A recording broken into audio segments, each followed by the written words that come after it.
وہ ہفتہ واری تعطیل پر بھی اسے گھر نہیں جانے دیتی تھی۔ اس کا خیال تھا کہ گھر والوں کے درمیان اب اسے بالکل فراموش کر دیتا ہے۔ وہ تقریباً ہر روز ملتے تھے۔ اگر کبھی اب مصروفیت کی بنا پر جا نہیں پاتا تو وہ خود آ جاتی تھی۔ اکثر لوگ اس کی قسمت پر رشک کرتے تھے۔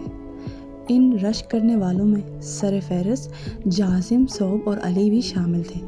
جازم کی علی کے ساتھ خاصی دوستی تھی، بلکہ جازم کے رمشا کے ساتھ بھی خاصی انڈرسٹینڈنگ نظر آتی تھی، کیونکہ جازم اور رمشا آپس میں کزن بھی تھے۔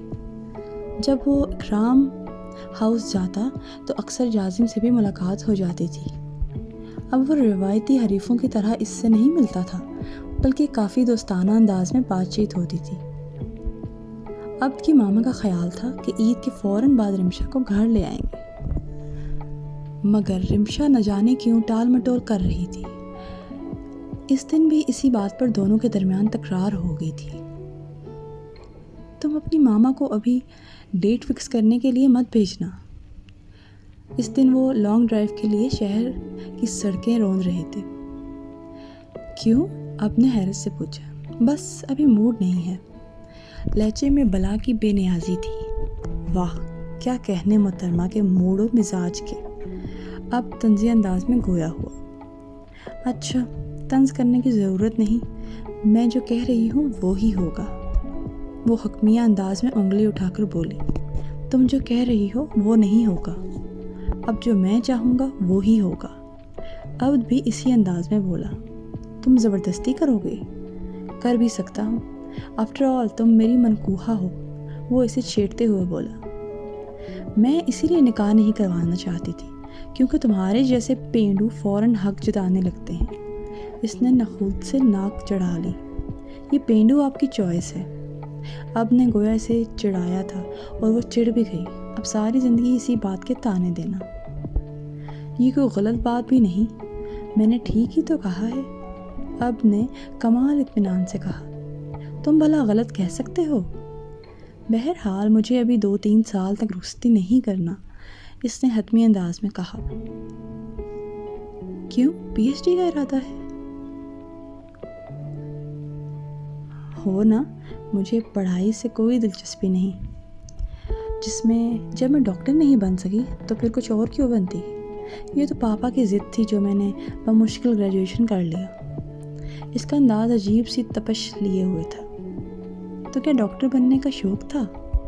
پلیز میرے اس شوق کا ذکر مت کرو۔ جب میں کسی ڈاکٹر کو دیکھتی ہوں یا کسی ڈاکٹر کی تعریف ہوتی سنتی ہوں تو مجھے آگ لگ جاتی ہے۔ وہ ایک دم چلا اٹھی تھی۔ اس کا انداز اب تک کو سمجھ میں نہیں آیا، پریشان ہو گیا۔ اگر تم کوشش کرتی تو ڈاکٹر بن سکتی تھی۔ پلیز اب کچھ اور بات کرو، وہ ناگواری سے بولی۔ شادی کی بات بھی نہیں پسند، اسٹڈیز کی بات بھی نہیں پسند، تو پھر کون سی بات کی جائے؟ وہ بے بسی سے بولا۔ کوئی بہت اچھی بات جو میرا دل خوش کر دے، جو میری انا اور سلگتے دل پر پھوار بن کر برسے، جو میرے غصے کو ٹھنڈا کر دے، یا میرے دل میں ہمہ وقت بھڑکنے والی انتقام کی آگ کو بجھا دے۔ وہ عجیب سے ٹوٹے پھوٹے لہجے میں بڑبڑاتی چلی گئی۔ یہ جو تم نے فلسفہ بگاڑا ہے میری سمجھ میں نہیں آیا۔ یہ فلسفہ تمہاری سمجھ میں آ بھی نہیں سکتا۔ وہ تلخ ہوئی۔ میں تمہیں ایک راز کی بات بتاتا ہوں۔ اب نے کچھ سوچ کر گاڑی کی رفتار آہستہ کر دی۔ بتاؤ، وہ متوجہ ہوئی۔ تم بہت عجیب لڑکی ہو رشی۔ وہ تو میں ہوں، اس لیے اعتراف کر لیا۔ کچھ سرپھری بھی ہو۔ تم نے سچ کہا۔ وہ ٹھنڈے پانی کی طرح سرد ہو گئی۔ کچھ خپتی بھی ہو۔ بالکل۔ دیوانی دیوانی بھی لگتی ہو۔ پہلے نہیں تھی، جب سے تمہیں دیکھا ہے بس دیوانی ہو گئی ہوں۔ کچھ اور سوچ کے تمہاری طرف آئی تھی، مجھے تو پتہ نہیں تھا کہ تم اتنا پیارا دل رکھتے ہو۔ وہ آہستگی سے بولی تھی۔ کچھ پراسرار بھی لگتی ہو، ایک پہیلی ہو۔ ہاں واقعی، اس نے تسلیم کر لیا۔ کچھ انوکھی بھی ہو، مانتی ہوں۔ عجیب نہیں، عجیب تر ہو۔